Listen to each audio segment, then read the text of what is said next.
Imagine que tu te trouves en plein cœur de la nature sauvage texane. Il fait nuit, tout semble calme, et pourtant, des caméras infrarouges ultra modernes détectent des mouvements qui laissent même les experts les plus expérimentés sans voix. Depuis des années, les autorités officielles signalent que les cochons redevenus sauvages causent des dégâts considérables dans les fermes et les ranchs. Mais ce que ces caméras ont récemment enregistré ressemble presque à une erreur de la nature elle-même. Avant d'aller plus loin, écris absolument dans les commentaires ce que tu penses être à l'origine de ces images mystérieuses. Et si ce genre d'histoire te fascine, reste bien avec nous. Depuis longtemps, l'État du Texas lutte contre une population presque incontrôlable d'environ 3 millions de cochons sauvages. À l'origine, ces animaux ne viennent même pas d'Amérique du Nord. Ils ont été introduits il y a environ 500 ans comme bétail, lorsque les humains se sont répandus sur le continent. Mais aujourd'hui, leur population a échappé à tout contrôle. Ils se reproduisent à une vitesse fulgurante et se répandent presque sans obstacle à travers tout le territoire. Des groupes entiers de ces animaux massifs disparaissent soudainement, non pas à cause d'interventions humaines, mais à cause de quelque chose qui ressemble à un système coordonné et invisible.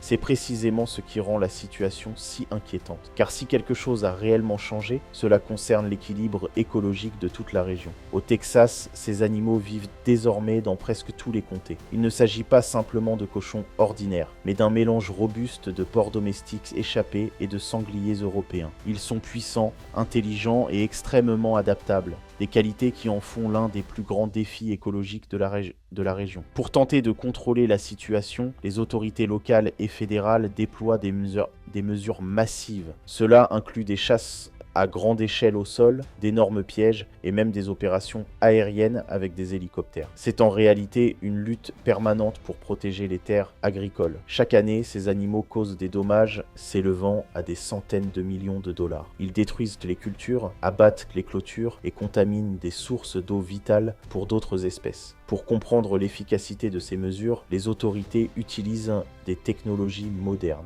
Caméras de surveillance de la faune, drones et systèmes thermiques fournissent des données en continu. C'est surtout la nuit, lorsque les animaux sont les plus actifs, que des images détaillées de leur comportement sont capturées. Beaucoup de ces études ont lieu dans des régions isolées où la densité des animaux est particulièrement élevée. Les experts passent d'innombrables heures à analyser ces images. Ils observent les déplacements des animaux, leurs réactions face aux dangers et leur comportement dans leur environnement. La plupart du temps, les images ne montrent rien d'inhabituel. Les cochons mangent, se roulent dans la boue ou fuient dès qu'ils perçoivent une activité humaine. Mais récemment, quelque chose a changé. En examinant des images thermiques, les responsables ont découvert une scène qui ne correspondait à aucun schéma connu. Ce n'était ni un chasseur, ni un piège défectueux. C'était quelque chose de totalement inattendu. Les animaux, habituellement considérés comme une force dominante dans la forêt, semblaient soudain effrayés. De grands individus adultes, armés de défenses dangereuses, se comportaient comme s'ils étaient menacés par quelque chose d'invisible. Cela aurait déjà été étrange en soi. Mais en analysant d'autres enregistrements, les experts ont constaté que ce comportement n'était pas isolé. Dans plusieurs régions de l'est du Texas, les animaux montraient normalement des réactions similaires. Ils se déplaçaient de manière agitée, semblaient désorientés, presque comme s'ils étaient guidés par une présence invisible. Encore plus étrange, aucune activité humaine n'était détectée. Aucun véhicule, aucune source de chaleur indiquant une présence humaine. Et pourtant, des groupes entiers de cochons disparaissaient en un temps très court, rapidement, silencieusement et apparemment de manière coordonnée. La question était inévitable. Qu'est-ce qui pouvait provoquer cela? Après plusieurs jours d'analyse intensive, les autorités ont finalement trouvé un indice crucial. Sur une séquence, un grand groupe de cochons était visible près d'un ruisseau. Soudain, quelque chose bougea dans les hautes herbes. De petites silhouettes, à peine visibles, apparurent. Au début, les experts pensaient qu'il s'agissait de chiens. Mais les images thermiques révélaient autre chose. C'étaient des coyotes. Normalement, un coyote ne pèse qu'une fraction du poids d'un sanglier adulte. Dans des conditions normales, il n'oserait pas s'attaquer à un tel animal. Mais cette fois, tout était différent. Les animaux n'agissaient pas seuls, mais en groupe étonnamment coordonné. Un coyote s'avança et attira l'attention des cochons adultes. Pendant qu'ils le poursuivaient, d'autres animaux profitaient de l'occasion pour se rapprocher des plus jeunes. Et c'est là que tout devint clair. Pendant que les adultes étaient distraits, les autres coyotes se déplaçaient presque sans bruit à travers les hautes herbes. Leur objectif était évident, les jeunes et les individus subadultes. Avec une précision remarquable, ils attaquaient, se retiraient, puis disparaissaient dans l'ombre avant que les adultes ne puissent réagir. Ce comportement n'était ni chaotique ni aléatoire, il semblait planifié, presque stratégique. C'est précisément ce qui rendait ces images si remarquables. Les coyotes ne sont généralement pas considérés comme des chasseurs en meute comme les loups. Ils sont plutôt des opportunistes solitaires, se nourrissant de petites proies ou de charognes. Mais ici, le tableau était complètement différent. Ils travaillaient ensemble, utilisaient des tactiques de diversion et menaient des attaques ciblées pour maximiser leurs chances. Pour les experts, c'était un tournant. Ce comportement suggérait que les coyotes s'étaient adaptés à une source de nourriture exceptionnellement abondante. Le nombre massif de cochons sauvages leur offrait une opportunité qu'ils avaient manifestement su exploiter. Au lieu de se limiter à de petites proies, ils développaient de nouvelles stratégies pour affronter indirectement des animaux plus grands et plus dangereux. Après avoir dispersé le groupe de cochons, les coyotes revenaient à plusieurs reprises, attaquaient à nouveau puis disparaissaient. Cela expliquait enfin pourquoi les groupes semblaient diminuer progressivement sur les images. Il ne s'agissait pas d'une disparition soudaine, mais d'un processus continu et organisé. Ce qui était particulièrement impressionnant, c'était l'efficacité de cette méthode. Dans certaines régions de l'est du Texas, le nombre de jeunes cochons tués a nettement augmenté en une décennie. Cela signifie que ces prédateurs ont un impact mesurable sur la population, sans aucune intervention humaine supplémentaire. Cela montre à quel point un écosystème peut évoluer lorsqu'une espèce devient soudainement dominante. Les coyotes ont appris que la coopération augmente leurs chances de succès. Ce comportement existait peut-être déjà, mais les conditions actuelles l'ont amplifié. Beaucoup de gens sous-estiment l'importance de cette évolution. Pendant longtemps, les cochons sauvages n'avaient presque aucun prédateur naturel dans de nombreuses régions du Texas. Les grands carnivores, comme les loups ou les pumas, y sont devenus rares. Les cochons ont donc pu se multiplier sans réelle opposition. Aujourd'hui, les coyotes semblent en partie combler ce vide. Ils deviennent une forme de régulation naturelle, capable de limiter le problème, au moins en partie. Mais malgré cela, la situation reste tendue. Les cochons continuent de se reproduire à un rythme extrêmement rapide, et même une meute coordonnée de coyotes ne peut pas compenser totalement cette dynamique. Lorsque les premières informations sur ces images inhabituelles ont été rendues publiques, elles se sont propagées très rapidement. Sur Internet, d'innombrables théories ont émergé sur ce qui se passe réellement dans les forêts du Texas. Pour beaucoup, l'idée de groupes d'animaux disparaissant soudainement semblait presque surnaturelle. Certains ont supposé l'existence d'expériences secrètes. Ils pensaient que des prédateurs modifiés auraient pu être relâchés intentionnellement. D'autres sont allés encore plus loin, évoquant des créatures inconnues ou des entités mystérieuses se déplaçant dans l'ombre. Ces idées peuvent sembler fascinantes, mais elles reflètent souvent une incertitude profonde. Dans les régions rurales, beaucoup se sentent seuls face à ce problème. Ils voient les dégâts chaque jour et ont l'impression que les solutions ne suffisent pas. Lorsque des images étranges apparaissent, cela ouvre la porte à toutes sortes de spéculations. En réalité, il s'agit d'un processus naturel. Lorsqu'une espèce prolifère, d'autres s'adaptent. En science, cela s'appelle l'adaptation au sein d'un écosystème. L'équilibre évolue progressivement jusqu'à créer de nouvelles dynamiques. Les coyotes ont appris à tirer parti de cette situation. Ce n'est pas un miracle soudain, mais le résultat de nombreuses années d'évolution. Et c'est précisément ce qui rend cette histoire si fascinante. La nature est en perpétuel mouvement et trouve des solutions inattendues. Mais les spéculations ne s'arrêtent pas là. Certains pensent que les cochons eux-mêmes ont changé leur comportement. Des théories suggèrent qu'ils détectent les dangers plus tôt et adaptent leur déplacement. D'autres évoquent même une forme de réaction collective au sein des groupes. Parmi les histoires les plus étranges, on trouve celle des cochons fantômes. Il s'agit de jardins ou de champs détruits sans que personne n'ait vu les animaux. Certains pensent qu'ils se déplacent discrètement à travers les zones urbaines. Dans les grandes villes, ils pourraient rencontrer des infrastructures complexes comme des égouts ou des tunnels. Certains imaginent qu'ils utilisent ces réseaux pour se déplacer sans être détectés. Bien qu'aucune preuve solide n'existe, cela montre à quel point la situation stimule l'imagination. Pour les scientifiques, l'objectif reste clair. Ils continuent d'analyser chaque image afin de mieux comprendre les stratégies des coyotes. Cela pourrait ouvrir de nouvelles approches pour gérer la population de cochons. Au lieu de se concentrer uniquement sur l'élimination directe, ils envisagent désormais de soutenir les processus naturels. Ces découvertes ont profondément changé la perspective de nombreux experts. Plutôt que de lutter uniquement avec des moyens techniques toujours plus importants, ils commencent à comprendre que la nature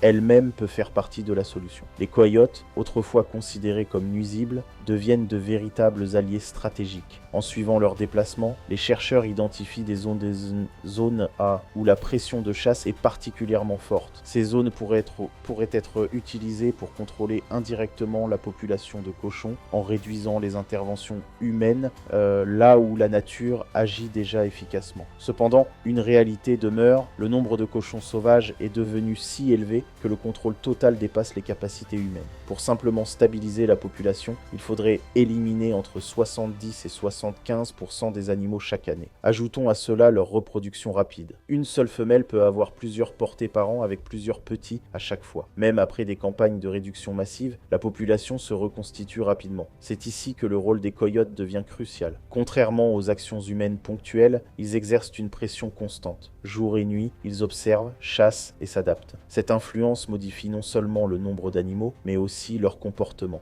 Des cochons soumis à une pression constante deviennent plus prudents, évitent certaines zones et ont moins de chances de survivre. Cela crée de nouvelles dynamiques dans l'écosystème, potentiellement stabilisatrices à long terme. Malgré cela, les théories continuent. Certains pensent que les coyotes poussent intentionnellement les cochons vers les zones urbaines pour créer le chaos et faciliter la chasse. D'autres vont encore plus loin, évoquant une intelligence collective chez les cochons capable de coordonner des réactions à distance. Ces idées relèvent davantage de la science-fiction, mais montrent à quel point la situation intrigue. Certaines hypothèses parlent même de déplacements souterrains via des réseaux urbains. Bien que non prouvées, elles illustrent l'ampleur du mystère ressenti par beaucoup. Pour les autorités, cependant, l'objectif reste concret. Limiter les dégâts tout en respectant l'équilibre écologique. Chaque nouvelle donnée est précieuse pour comprendre ces interactions complexes. Une autre piste étudiée est la théorie du gardien. Certains chercheurs pensent que les mâles plus âgés prennent des risques pour protéger le groupe,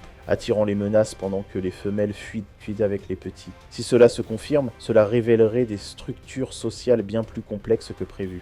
Tout cela montre que nous ne sommes pas face à un simple problème de nuisibles, mais à un système dynamique où chaque espèce influence les autres. Et au final, une question demeure. Assistons-nous simplement à une adaptation naturelle ou au début d'un changement beaucoup plus profond dans cet écosystème? Qu'en penses-tu? Les coyotes, Shike, sont-ils simplement devenus plus efficaces? Ou y a-t-il quelque chose de plus derrière ces comportements coordonnés? Partage ton avis dans les commentaires et discutons-en. Si cette histoire t'a intéressé, n'oublie pas de la partager et de rester avec nous pour découvrir d'autres mystères fascinants de la nature. À mesure que les recherches progressent, un élément devient de plus en plus évident. Ce que les caméras ont capturé n'est probablement que la surface d'un phénomène bien plus vaste. Car plus les scientifiques accumulent de données, plus ils réalisent que ces interactions entre coyotes et cochons sauvages ne sont ni isolées ni temporaires. Elles s'inscrivent dans une transformation progressive de tout l'écosystème texan. Dans certaines zones, les chercheurs ont commencé à remarquer des changements subtils mais significatifs. Par exemple, les déplacements des cochons sauvages ne suivent plus les mêmes schémas qu'auparavant. Là où ils se déplaçaient librement sur de vastes territoires, ils semblent désormais éviter certaines zones de manière systématique. Ces zones correspondent souvent à des régions où l'activité des coyotes est particulièrement élevée. Cela suggère une chose fascinante. Les cochons ne se contentent pas de subir la pression. Ils y réagissent activement. Ce type de comportement adaptatif était bien connu chez certaines espèces, mais rarement observé à une telle échelle chez des animaux comme les cochons sauvages. Ils modifient leurs habitudes, changent leurs horaires d'activité et deviennent plus discrets. Dans certains cas, ils semblent même fragmenter leur groupe en unités plus petites pour réduire les risques. Mais ce changement a des conséquences inattendues. En se dispersant davantage, les cochons couvrent de nouvelles zones. Cela signifie que, même si certaines populations locales diminuent, le problème ne disparaît pas, il se déplace. Des régions auparavant peu touchées commencent à signaler des dégâts croissants. Des agriculteurs qui n'avaient jamais été confrontés à ces animaux doivent désormais faire face à des cultures détruites du jour au lendemain. C'est un effet domino écologique. Et pendant ce temps, les coyotes continuent d'affiner leur stratégie. Des observations récentes montrent qu'ils ne se contentent plus de s'attaquer aux jeunes isolés. Dans certains cas, ils semblent anticiper les mouvements des groupes de cochons. Ils se positionnent en avance, utilisent le terrain à leur avantage et exploitent même des éléments comme les clôtures ou les cours d'eau pour piéger leurs proies. Ce niveau de stratégie soulève une question importante. Jusqu'où peut aller cette adaptation? Certains biologistes pensent que nous assistons à une forme d'évolution comportementale accélérée. Non pas une évolution génétique à long terme, mais une capacité à apprendre et à transmettre des stratégies au sein des groupes. Les jeunes coyotes pourraient observer les adultes et reproduire ces techniques, créant ainsi une sorte de culture de chasse. Si cela était vrai, cela changerait profondément notre compréhension de ces animaux, car cela signifierait que les coyotes ne sont pas seulement opportunistes, ils sont capables d'innovation. Mais cette dynamique ne concerne pas uniquement ces deux espèces. D'autres animaux commencent également à ressentir les effets de ce nouvel équilibre. Dans certaines régions, on observe une augmentation des populations de petits mammifères, probablement parce que les cochons, qui consommaient une grande quantité de ressources, sont moins présents localement. A l'inverse, certaines espèces d'oiseaux au sol pourraient être davantage exposées aux coyotes, dont la présence accrue modifie la chaîne alimentaire. C'est toute la toile écologique qui se redessine. Et comme souvent dans ce type de situation, chaque solution potentielle apporte de nouveaux défis. Les autorités commencent donc à envisager des approches plus nuancées. Au lieu de lutter uniformément contre les cochons, elles pourraient adapter leur stratégie en fonction des dynamiques locales. Dans les zones où les coyotes sont efficaces, l'intervention humaine pourrait être réduite. Ailleurs, des actions ciblées resteraient nécessaires. Mais cela demande une connaissance extrêmement précise du terrain. C'est là que la technologie joue un rôle crucial. Grâce aux avancées en intelligence artificielle, certaines équipes développent désormais des systèmes capables d'analyser automatiquement des milliers d'heures de vidéos. Ces systèmes peuvent détecter des schémas invisibles à l'œil humain et prédire les mouvements futurs des animaux. Imagine un instant, anticiper où un groupe de cochons apparaîtra dans les jours suivants. Cela pourrait révolutionner la gestion de la faune. Mais malgré ces avancées, une incertitude persiste, car la nature ne suit jamais un plan fixe. Il est possible que les cochons développent à leur tour de nouvelles stratégies pour échapper aux coyotes. Peut-être deviendront-ils encore plus nocturnes, ou commenceront-ils à utiliser des environnements plus complexes comme les zones urbaines ou les terrains accidentés. Certains rapports récents évoquent déjà des comportements inhabituels. Dans quelques cas isolés, des cochons ont été observés retournant volontairement vers des zones humaines après avoir été chassés. Cela pourrait sembler contre-intuitif, mais en réalité, les zones humaines offrent parfois moins de pression de prédation. C'est un paradoxe fascinant. Pour survivre à la nature, certains animaux se rapprochent des humains, et cela crée de nouveaux conflits. Dans les banlieues de villes texanes, des habitants signalent des apparitions de plus en plus fréquentes. Jardins retournés, pelouses détruites, rencontres nocturnes inattendues. Ce qui était autrefois un problème rural devient progressivement un enjeu urbain. Les autorités doivent donc jongler entre plusieurs réalités, protéger l'agriculture, préserver l'équilibre écologique et assurer la sécurité des populations. Et au milieu de tout cela, les images mystérieuses continuent d'alimenter les discussions. Car même si une grande partie du phénomène s'explique désormais par le comportement des coyotes, certaines séquences restent difficiles à interpréter. Des mouvements rapides, des disparitions soudaines hors du champ de vision, des réactions inhabituelles des animaux. Tout n'est pas encore entièrement compris. Et c'est précisément ce qui rend cette histoire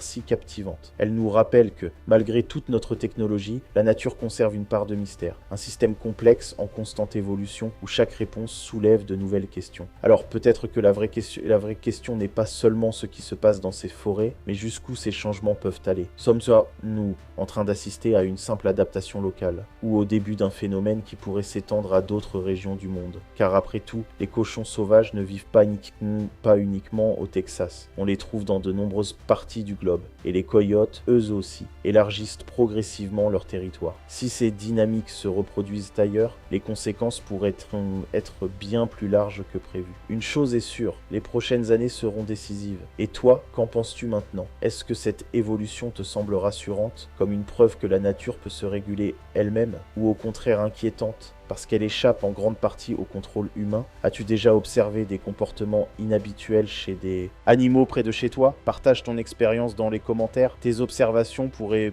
être plus importantes que tu ne le penses. Et si tu veux continuer à explorer ces phénomènes fascinants, reste avec nous. Car ce que nous venons de voir pourrait bien n'être que le début.